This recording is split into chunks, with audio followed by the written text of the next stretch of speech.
حاتم باشا.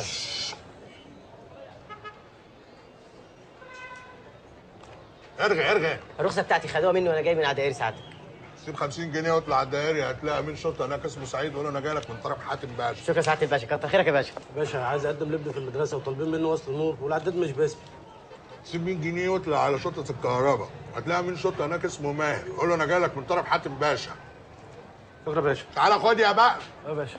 فين الفلوس؟ شكرا يا باشا. بنت مجيدة يا باشا وعايز عليك على فين ده؟ عايزه اقدم بنتي في المدرسه. سمعت حاتم باشا. عايز حاتم باشا.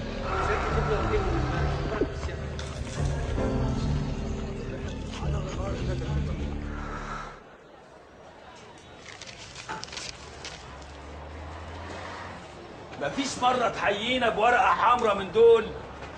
ده انت بقالك 20 سنة بتاكل حواوشي. ايه؟ عمره ما عجبك مرة وقلت امس على المعلم صاحب اللقمة؟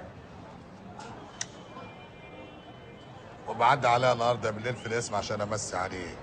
كان عنده محضر من زمان بيقول انك عامل بروس في المحل. معلش يا باشا، ده انا بهزر معاك وانا عمري رفضت لك طلب. 100 جنيه بتاعت البروز. خلص. اتفضل يا باشا. اللي مالوش خير في حاتم مالوش خير في مصر، مالوش خير في مين؟ في مصر